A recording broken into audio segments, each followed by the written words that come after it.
talking about something that is so near and dear to my heart, and that is financial independence. And I want to talk about this because I work in this field. I make videos about finance, and I'm also on this journey to hopefully become financially independent one day. For those who don't know what financial independence is, it is basically a status that you achieve when you have enough money or enough wealth to never need to work for the rest of your life. The financial independence movement was really popularized by the FIRE movement, which a lot of millennials adopted, and it basically is a movement that encourages people to do all they can, like work, save, invest your money so that you get to a point where you can retire when you're still in your mid-30s, early 40s. Then you can go do other things with your life and stop being employed, which is something that a lot of us would aspire to achieve. Financial independence is really talked about from a numbers perspective, where you are expected to calculate the financial independence number, and then that is the amount of money that will basically generate enough passive income for you to be able to retire and live on that passive income for the rest of your life. So there are a lot of things and variables that go into the calculation, but the most basic way is you take your annual living expenses, you multiply by 25. The assumption is that you will live 25 or more years after you retire. So as someone who aspires for financial independence and somebody who technically joined the FIRE movement at some point in my life, I found that I had so many questions. First thing that was really kind of like a negative for me was how obsessed I was with the number. So I calculated my FI number, and then I started working towards it, like investing and saving and doing everything that I could to get to that number. But I would get so frustrated because I kept thinking about this number every time I did something with money. Anytime I bought something, anytime I had to spend money on something other than myself, sometimes I would get frustrated. And also I feel like it just left no room for other things other than my basics. And so some of the things that I kind of valued and wanted, I couldn't do because I felt like that was taking away from this number that I'm supposed to work to. The other part of this movement that kind of troubled me was just how much it focused on self. It really focused on your financial independence number, your retirement, your ability to leave employment and go live the life that you want to live.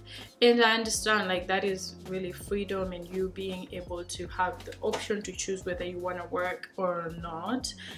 And I kept wondering, but what about society? What about the less fortunate? What about all the other monetary contributions that we as human beings need to make towards society to make it a better place for everyone else? And because when you're on this journey, you're not thinking much about how much you're giving to charity, because that takes away from the equation of like, if you were to give to charity $100, that is money that you could have added towards the amount of savings or investments.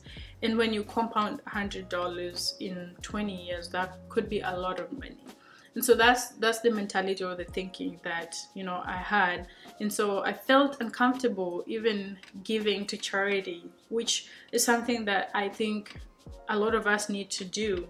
But whenever I would do that, I just thought about the negative implication it had on this FI number of mine. So the other aspect of this that I kind of had questions about was the fact that it feels that you need to find a way to make a lot of money within a certain period of time, and then get rich, get financially independent, and I don't know, get away from society and go pursue the things that you want to pursue and live your life away from society. And that was just making me feel like, what are we teaching people about work? Because young people need to get the right idea about work. The idea isn't, oh yeah, you just have to finish school and work. No, but it felt like we're telling people that they just need to find a way to get out of employment. But there are a lot of people who enjoy whatever they do. There are a lot of people who are so passionate about what they do, and we know that a lot of development in society has been achieved by people that found a way to make very meaningful contributions to society through their work. And so if the goal is to leave employment, there are a lot of people who find themselves or find a way to make these contributions to society when they're 40, 50, 70, you know. So if you leave employment at 35 and you go and start doing your own individual projects, granted some people can go and do other passionate projects that are helpful to society, but if you're leaving at 35, a lot of doctors are not even done with medical school at 35. You know, where are we gonna get the nurses that we need in society? Where are we gonna get the engineers that have spent their lifetime trying a project or testing something and then eventually finding a way for that thing to work, you know, 30 years after they started their careers? So those are the questions I was having about this movement, and I was like, I don't think personally focusing on the number, focusing on just the movement was the right thing for me. I wanted to be able to get there, but to get there in a way that makes sense to me without me questioning all the decisions I was making, without me questioning the fact that I was feeling like it's all about me, but what about everybody else? You know, like what about society in general?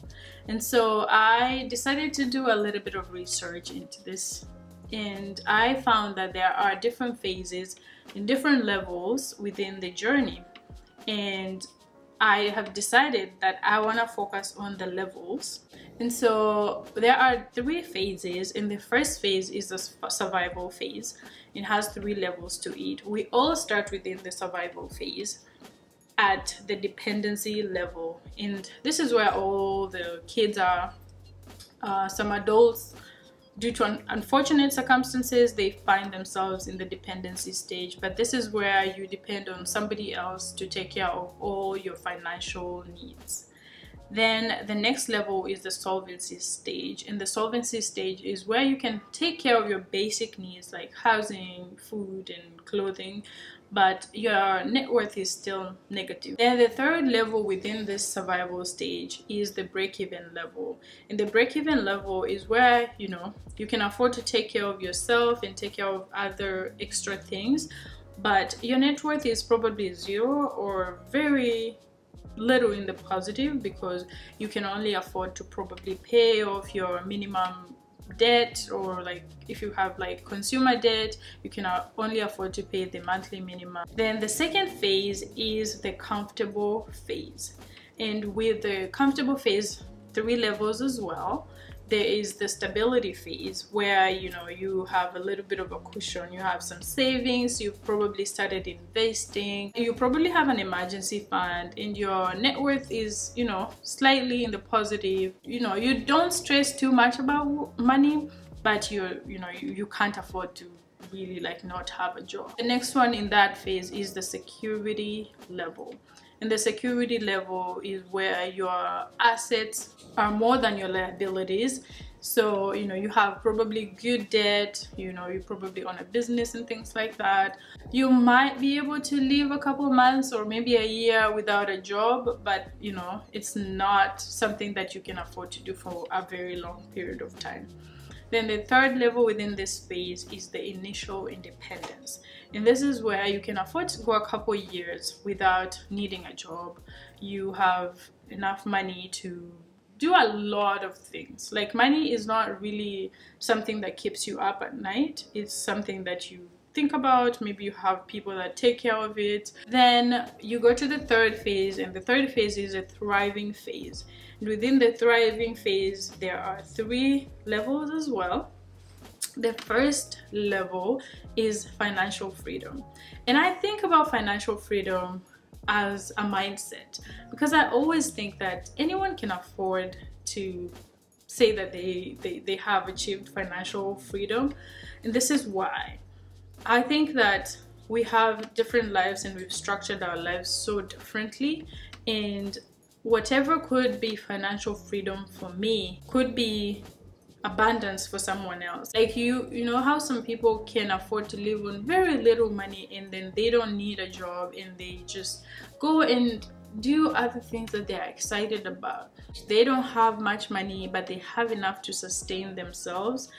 I think that is what financial freedom is to me. Like having the option and structuring your life in a way that makes sense. So for others it will need a lot of money, and for some other people will need literally nothing. Then the next level within the thriving phase is abundance. And in abundance, money is not something you think about, it's not something you worry about. This is where you don't have to work, you don't need a job, like you can go into whatever it is that you want. And then the last level is the infinite level, and this is where you find the Jeff Bezos, Elon Musk, where anything they do produces money.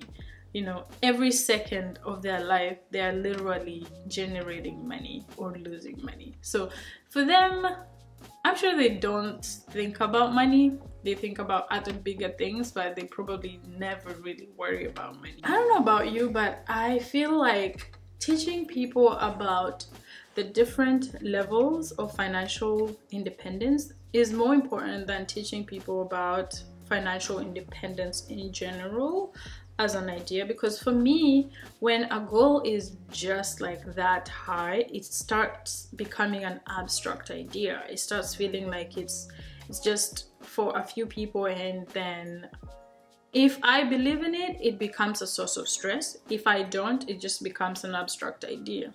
But when I break down things into steps, like I know that I'm in the solvency stage, then hopefully next year we work towards going to the break-even level, and these are the 10 steps I need to take this year to try and get there. If we get there, well and good, we move to the next level. I always feel like that's how my brain works. I don't know. If you have thoughts on this subject, please leave them in the comment section below. Like, what do you think? What do you feel about this subject? Did you know what this was before this video? Did you know about the different phases, different levels before this video? If you didn't or did, please leave your thoughts in the comment section, because I would like to hear what people say. I strongly feel a certain way about this topic, so share your thoughts. I would love to learn from you. In the last couple of years, I just have seen like a lot of influencers talking about financial independence and financial freedom, and we all start saying those things and stressing about those things. But for some of us, like, you don't know where someone is starting from. You could be starting from the dependency level, and somebody else is starting from like financial security. You're on two different journeys at that point. They are a couple steps towards financial freedom, and you are literally 7 steps away from it. Like, there is no point in stressing yourself about a goal when you don't know where everyone starts from. So you need to just look inwards and see, where am I right now? Like, look at your situation, look at the level that you're at. I've shared the different indicators to show what level you're at. Look at those and then figure out where you are, and then from there start working towards the next level.